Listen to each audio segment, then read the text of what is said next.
concepção da interpretação jurídica pode nos ser oferecida por meio daquilo que um filósofo escocês, Alasdair MacIntyre, e um jurista filósofo americano, James Boyd White, chamam de direito como tradução, ou a ética do tradutor, ou justiça como tradução. Nesse caso, talvez seria muito mais legítimo aqui perguntar se nós ainda devemos falar de interpretação ou de tradução. O tema, portanto, é interpretação ou tradução? Diálogos com a filosofia narrativa de Alasdair MacIntyre e com a poiesis linguístico-interpretativa de James Boyd White. Os textos para leitura aqui de MacIntyre tem no Brasil uma tradução da editora Loyola sob o título de... está um pouco apagado na capa do livro, mas eu creio que eu consigo com algum esforço. Justiça de quem? Qual racionalidade? De Boyd White, até onde eu saiba, não existe tradução em língua portuguesa. Mas os livros dele normalmente giram em torno disso. O mais antigo, que é The Legal Imagination, em que esta aula e normalmente se refere a esse assunto mais concentrado da tradução é o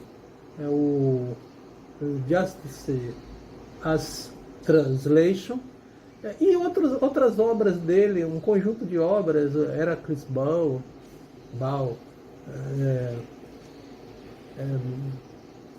um conjunto de outros textos. Pronto, fiquemos por aqui. De onde a gente pode ir retirando aí algumas conclusões importantes. Mas essa, sobretudo esta, Justiça como Tradução, é o texto mais rico, com um alcance maior acerca disso. Vamos lá. Qual é o ponto de partida explorado pelos autores? É que partem do pressuposto de que há uma certa ilusão nossa quando nós falamos do direito, da ética, um conjunto de outras coisas do mundo prático, das questões do mundo prático, e a gente recorre às teorias. O campo do direito seria exemplar. A gente, às vezes, admira determinadas teorias do direito e considera determinados autores verdadeiramente bem-sucedidos e exercem sobre nós um determinado fascínio, porque, via de regra, a gente imagina que eles foram intelectualmente realizados ao elaborar aquela teoria. MacIntyre, que é o primeiro a fazer essa referência, considerado o pai dessa chamada ética da tradição, ou da tradução também, acaba usando uma filosofia narrativa, é de que, inclusive no campo do direito, nós não fugimos dessa lógica narrativa. O que poderíamos dizer?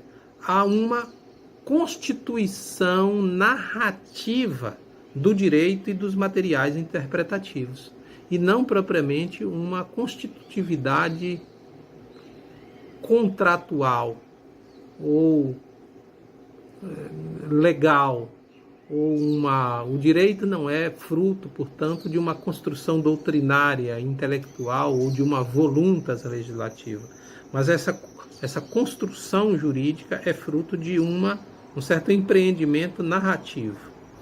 Então, o raciocínio que ele desenvolve é o seguinte, é que o iluminismo pretendeu substituir a autoridade, a tradição pela razão, mas que nem mesmo o iluminismo foi capaz de chegar a um consenso do que era propriamente a razão. A ideia é mais ou menos a seguinte: como nós sabemos da história da filosofia, os modernos foram bastante incisivos em relação a tudo aquilo que vigorou na pré-modernidade, que era a ideia do recurso à autoridade dos grandes mestres, aos grandes autores, aos textos sagrados. Então era essa ideia de que era preciso superar todas aquelas crenças, aqueles modos de vida existentes e levados a sério na pré-modernidade por uma construção meramente realizada pela razão. Descartes, no seu segundo livro do Discurso do Método, narra como que para ele foi doloroso passar dessa fase que ele chama da ilusão da tradição, ouvindo a tradição, para ouvir simplesmente, exclusivamente a razão. Pois bem, é nisso que MacIntyre se apega para dizer que tudo isso foi uma ilusão da filosofia moderna e do iluminismo. Então, essa crença no poder e na possibilidade que a gente teria de saber sobre todas as coisas, sobre todas as culturas, isso foi uma invenção da modernidade que, de uma certa forma, ainda prevalece nas academias, dizer. Mas, na verdade, não há essa possibilidade, que era tudo que eles queriam, que era encontrar uma explicação, uma filosofia que nos desse acesso à razão de maneira neutra. Neutra no sentido das nossas crenças, dos nossos preconceitos, das nossas ideologias. Então, tudo isso não foi possível. Não existe essa neutralidade. A gente não pode conseguir, por mais que a gente queira, como Descartes disse que superou a tradição, que isso é uma ilusão. Ninguém supera uma tradição. Ou seja, por outras palavras, essas teorias que nós aprendemos a admirar acerca do direito, elas são fruto da crença que nós temos nas nossas concepções do mundo, da pessoa, da felicidade, e a gente jamais vai conseguir superar isso. Elas são fruto exatamente disso, elas espelham exatamente isso que nós imaginamos ser a vida boa. Então, essa pretensão de uma universalidade, de não ter um endereço, de não ter uma tradição, ou de encontrar uma tradição universal, é não ter de ter uma razão universal, é não ter razão nenhuma. Por quê? Porque nós somos essencialmente contadores de história. Isso é da nossa humanidade. Então, são 4, na verdade, os pressupostos de uma filosofia narrativa, diz MacIntyre. Os textos têm uma história. Se eu recorro a República de Platão, a primeira obra na tradição ocidental, escrito tentando elaborar uma teoria sobre a justiça, esse próprio texto tem uma história. Então, não temos como desvinculá-lo de uma determinada tradição. A própria escrita do texto tem uma história. Um outro pressuposto é o de que, falamos de 2, o outro pressuposto é de que as divergências para a filosofia narrativa, essas divergências não são ocultadas, mas são transformadas. Ou seja, recorrer à filosofia narrativa é não nos enganarmos achando que nós podemos falar de direito sem reportarmos a quem nós estamos nos referindo. Porque não é verdade que o direito, que exista um direito desvinculado da ideia do seu autor. Ou seja, não há possibilidade de falar de direito sem perguntar direito para quem? Direito para Platão, para direito para Santo Tomás, direito para Kant, direito para Kelsen.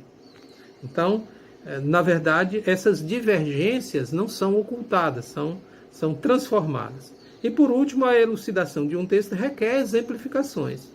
Então, as diferentes narrativas, para MacIntyre, as diferentes narrativas ou textos têm concepções diferentes de racionalidade, de mundo, de vida boa, etc. Então, as tradições e os textos nos interpelam porque eles dizem para nós alguma coisa sobre a tradição, ou sobre a nossa tradição, ou sobre uma outra tradição. Por isso que ele está constantemente a nos interpelar. E a esses textos nós aderimos ou nós repudiamos, por não serem aqueles textos referentes à nossa tradição.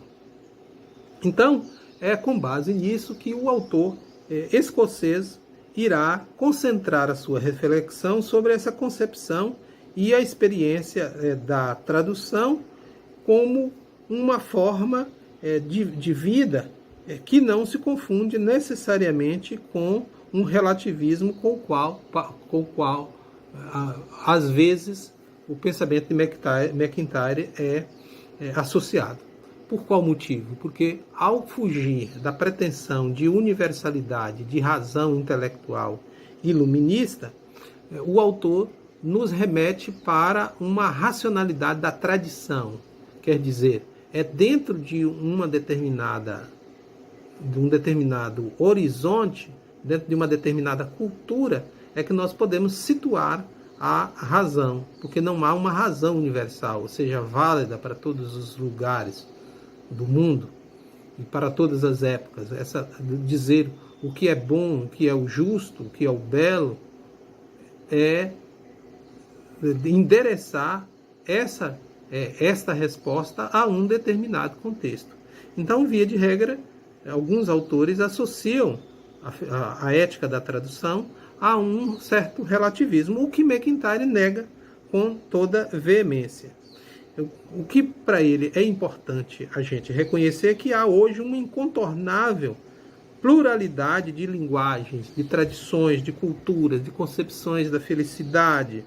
E nós precisamos, por causa disso, é que nós precisamos recuperar a ética da tradição. Porque essa racionalidade da tradição foi violentada pelo iluminismo.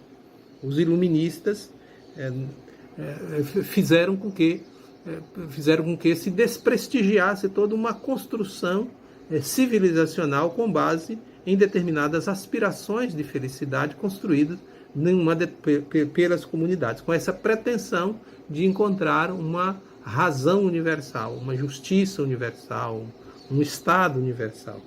Mas, então, isso não significa relativismo, diz MacIntyre, porque o relativismo em si mesmo é uma falácia, dirá ele. Porque as controvérsias morais que hoje nós temos e que são palco de um imenso debate entre os filósofos morais, essas controvérsias não são solucionáveis por meio de especulações de ordem meramente semântica. Então, na verdade, toda a tradição se expressa numa língua, e pretender ser ouvido noutra língua requer saber expressar por meio dela. Ou seja, a ideia do relativismo tal e qual, então, sequer existe, porque nós falamos a partir de uma determinada língua. E quando nós aspiramos ser ouvidos por uma outra tradição, na verdade, a gente precisa mergulhar nessa outra tradição e reconhecer que existem competências, existem coisas positivas nessa outra tradição para falar a ela. Então, na verdade, não há uma língua em si, toda língua é contextual. Inclusive, uma língua global que se queira está diretamente associada a um determinado contexto. O relativismo, é bem verdade que o relativismo acha que, sendo todos iguais, não há referência externa, mas isso, para MacIntyre, isso por si só já é também uma ilusão, porque sem uma comparação não é possível sequer a gente defender uma dada tradição em relação à outra. Então, essa coisa de que nós somos indiferentes ao que os muçulmanos fazem, os muçulmanos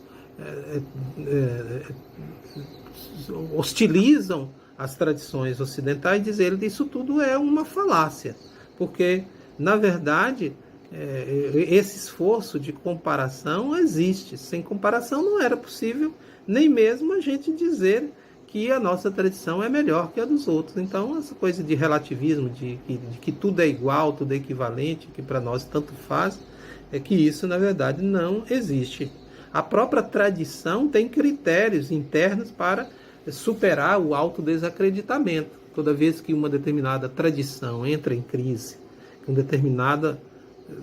determinada sociedade começa a questionar determinados valores e realizar um movimento de superação, Isso só é possível porque a própria sociedade dispõe, toda a tradição dispõe desses mecanismos de como seguir adiante, enfrentar as suas contradições, superá-los e seguir adiante. E a compreensão é indispensável para reconhecer que outra tradição, reconhecer outra tradição como rival.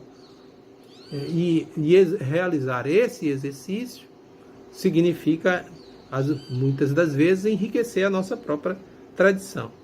Então, racionalidade, sim, e mais ainda, uma racionalidade, quando é verdadeira, ela reconhece o que tem de comum com outras. E quando duas tradições se compreendem, dialogam entre si, elas partilham padrões de racionalidade, mesmo que sem os pormenores. Então, a tradução requer, de alguma forma, alguma comensurabilidade. Então, reivindicar a hegemonia, ou querer que a nossa tradição seja mais valorosa do que a outra, isso, por si só, já pressupõe que pode ser contestada. Então, eu não posso alimentar a esperança de que as minhas crenças são superiores que as crenças de uma outra pessoa, sem que eu, por mim mesmo, incorra na contradição, nessa contradição de reconhecer que ela não é tão evidente assim, que pode ser questionada. De forma que, e talvez em resumo, nós pudéssemos dizer que toda a argumentação que nós fazemos em qualquer lugar, para contar uma história, para defender uma determinada questão, ela só pode partir de uma tradição narrativa. Mas isso não impede a partilha de textos, que a gente leia textos, que nós que pertencemos a tradições diferentes, consigamos ler e compartilhar impressões acerca dos textos que nós lemos. Porque toda tradição permite que os seus nativos tenham uma segunda língua. Compreender uma nova língua requer conhecê-la minimamente. Quando eu que não leio alemão, pelo menos até hoje ainda não chegou a minha hora de embarcar nesse novo esforço de aprender a ler num outro idioma. Para poder fazer isso, se eu quero ler Habermas, por exemplo, eu tenho que recorrer a uma tradição. E essa tradição só é possível se eu realizar um exercício de humildade cultural, de reconhecer que a minha tradição, a minha cultura, a minha língua não me oferece todos os recursos necessários para responder aos problemas que eu estou colocando. Então eu tenho que recorrer a outro idioma, a uma outra tradição. Então a tradição é chamada aqui, por ele, pensada como uma verdadeira obra de arte. É uma capacidade ou uma virtude humana de confrontar digamos, talvez uma iniludível descontinuidade de textos. Então há uma certa dimensão ética no exercício da tradução. Ou seja, reconhecemos um certo valor em uma outra cultura. O exercício da tradução nos ajuda a viver com as diferenças. Há uma certa interatividade entre pessoas. Requer uma certa sabedoria de criar textos, novos textos, a partir dos textos que foram lidos. Então, interpretar, nesse sentido aqui que a gente vem falando, de uma interpretação, interpretar é criar textos em respostas à leitura. Então, essa atividade, quando a gente lê um determinado texto, seja um texto literário, seja um texto legal ou de outra natureza, o que, na verdade, nós fazemos quando nós opinamos acerca dele, o que nós estamos fazendo é responder a essa leitura, porque todo texto que a gente lê nos interpela e nós oferecemos respostas a ele. Não, isso, o que não quer dizer que nós sempre estejamos em condição de compreender o que nós lemos, de traduzir o que nós lemos. Às vezes, determinados materiais, determinadas obras, vêm em nós, batem e voltam. Nós não conseguimos assimilar o que ali está colocado. Mas nós precisamos realizar esse esforço de tradução, diz o autor. Então, nesse exercício, excelência moral e intelectual são indispensáveis. Então, quando é que eu posso dizer que eu estou verdadeiramente diante de um progresso de uma determinada tradição? Quando eu consigo reconhecer essa possibilidade essa possibilidade de que as crenças são todas contingentes. Nós podemos até ter muitas razões para admirar a nossa cultura, mas a gente tem que ser capaz de reconhecer que ela é uma cultura, ela é uma tradição, dentre outras culturas.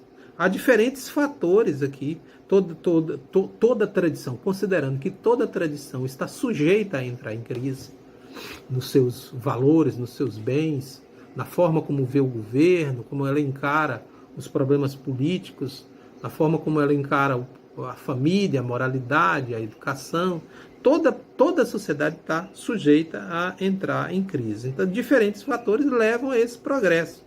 E esses progressos estão relacionados exatamente a esses desafios que são postos. Então, é possível que uma determinada tradição se depare com isso e seja capaz de perceber as incoerências internas e tentar superá-las. De forma que a racionalidade não está só nas manifestações intelectuais, mas nas próprias narrativas de vida que nós testemunhamos. Então, temos sempre que reconhecer, então, essa superioridade de uma ética da tradição, ou de uma ética do tradutor. Então, agora já podemos falar na palavra nos dois sentidos. A ética da tradição é a ética focada para uma ideia de uma razão que está situada, está endereçada a uma determinada tradição. Daí essa importância que se dá aos contadores de história, e não a uma razão universal, abstrata, intelectual, como pensavam os iluministas. Então essa é a racionalidade da tradição, reconhecer que a racionalidade é dada internamente pelas histórias de vida. E a tradução, que é essa possibilidade de nós sairmos da nossa tradição por meio do reconhecimento dos nossos próprios limites, que é dizer, não é possível uma ética universal, diria MacIntyre. Não é possível nós ambicionarmos uma racionalidade cosmopolita, que servisse para todo mundo, em qualquer lugar, em toda época. Mas por meio de um esforço de tradução, ou seja, de mergulhar, fazer esse exercício de reconhecimento dos nossos limites, e por meio dos nossos próprios códigos, das nossas crenças, da nossa linguagem, a gente acessar a outra cultura. Ou seja, nós não abandonamos necessariamente, não precisamos abandonar a nossa língua, a nossa gramática, as nossas crenças, para podermos ter acesso a outras tradições. Mas é por meio delas que nós exercitamos esse mergulho numa tradição diferente, que é por meio da convocação dos nossos próprios códigos. Ou seja, eu não leio alemão, mas um tradutor lê alemão a partir da língua portuguesa. Ele faz essa tradução para a língua portuguesa. De forma que, colocados esses traços aí do ponto de vista da ética, da tradução na sua globalidade, é que Boyd White, do ponto de vista do direito, transporta isso inteiramente para o pensamento jurídico, para pensar o direito como uma forma de vida.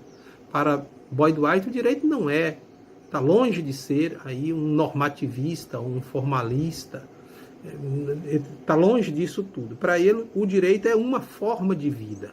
Dizer isso significa que falar do direito significa reconhecer que pode até existir uma vida valorosa fora do direito, mas não é uma forma de vida como o direito. Então, optar pelo direito significa viver conforme determinar algumas exigências postas pela cultura jurídica. O direito é uma certa concepção da felicidade, da vida boa humana. Então, trata-se então de um autor antiteórico, antiformalista, e que apela sempre para essa recusa de uma autonomia do direito e reporta aí um certo domínio de excelências morais e intelectuais. Então, o que está em causa para ele? É que, para ele e para MacIntyre, que existem muitas concepções de justiça, e às vezes a gente imagina que se trata de uma única coisa. Na verdade, nós temos que realizar uma escolha entre todas essas. Então, na verdade, a vida deve ser pensada como um exercício de uma atividade humana, não exatamente intelectual, mas moral e retórica, por meio da qual nós somos levados a uma autocriação. E essa autocriação é forjada no ambiente social e cultural em que nós vivemos. De sorte que, se a gente pensar como devemos resolver problemas jurídicos, por meio de um exercício de dedução, de lógica formal? Não, dirá ele. O que nós fazemos, as escolhas jurídicas, as deliberações jurídicas, não são um procedimento teórico, mas são constitutivamente retórica. Então, o mundo dos juristas é uma comunidade de argumentos e não uma escola de lógica formal. O jurista tem que ser essa pessoa capaz de desenvolver essa excelência retórica. Não a retórica no sentido exclusivamente de uma persuasão, mas de uma constitutiva comunidade humana. Narrar é uma forma de interpretar. De sorte que o advogado, o juiz, o promotor, o professor de direito, todas as pessoas que se interessam pelo direito, desenvolvem essa excelência moral e intelectual capaz de se expressar de maneira bem-sucedida para poder viver na conformidade com o direito. Trata-se de uma excelência que nunca é total, sempre deverá ser levada adiante. O advogado, o juiz, o promotor, todos os profissionais, pensando a figura do advogado, é exatamente essa pessoa que, no diálogo com o seu cliente, manifesta essa grande capacidade de tradução, que é um aprendizado recíproco entre o advogado e o cliente, onde essa linguagem ocorre. E a partir dessa conversa que o advogado tem com o seu cliente é que ele cria um novo texto. Essa criação do texto é para MacIntyre e para Boyd White um exercício de tradução. Ou seja, o advogado retira essa história de vida trazida, está no imaginário do leigo, e traduz isso para uma linguagem jurídica. Então, a excelência do advogado não está exatamente na sua memória, na sua capacidade de gravar um vade-mecum inteiro na sua cabeça, ou uma biblioteca inteira, mas está nessa sua capacidade de ouvir o seu cliente e traduzir adequadamente para a linguagem técnica do direito aquilo que ele ouviu. O juiz, quando responde a isso, na verdade, ele também está realizando um exercício de tradução. De modo que a sentença também é uma arte de tradução. Ou seja, o juiz faz uma coisa nova, ou escreve um texto novo a partir do texto que ele recebeu, sabendo sempre que essa capacidade de tradução nunca é completa. Alguma coisa pode ficar aí pelo caminho ou simplesmente fracassar. Mas esse é um esforço que os juristas fazem. Nós devemos, acima de tudo, pensar o direito como uma tradução, como uma comunidade de vida e atividade dos juristas como uma atividade retórica. Daí que Boyd White seja um precursor da contemporânea tese do direito e literatura. Se é que lá, já antes na primeira metade do século XX, com autores importantes, já se falava dessa relação do direito com literatura, a contemporaneidade foi marcada exatamente por esse autor, o primeiro a aventar essa possibilidade de criar uma disciplina, direito e literatura, e dizer que o conhecimento da literatura é importante para a prática jurídica, para a experiência jurídica. Então ele acha que ler Shakespeare, ler Sófocles, ler Charles Dickens, tudo é muito mais importante que ler e memorizar tratados acerca do direito, porque é por meio dessa capacidade de linguagem, do uso competente da linguagem e do argumento é que vai fazer a diferença no momento em que nós tivermos que enfrentar um determinado caso. Então, no fundo, o reconhecimento da outra pessoa dentro de uma determinada comunidade é que vai constituir o verdadeiro sentido do direito. A vocação humana é a vocação para o reconhecimento do outro enquanto pessoa. O jurista, o verdadeiro jurista, vive essa experiência do mergulho dentro de uma determinada tradição, para que cada pessoa possa realizar as suas capacidades humanas de ser uma pessoa, de trabalhar, de viver, de aspirar uma vida melhor para si e para as outras pessoas. Daí, então, portanto, a importância das narrativas, dos grandes narradores e do uso da língua, da compreensão, da capacidade de leitura.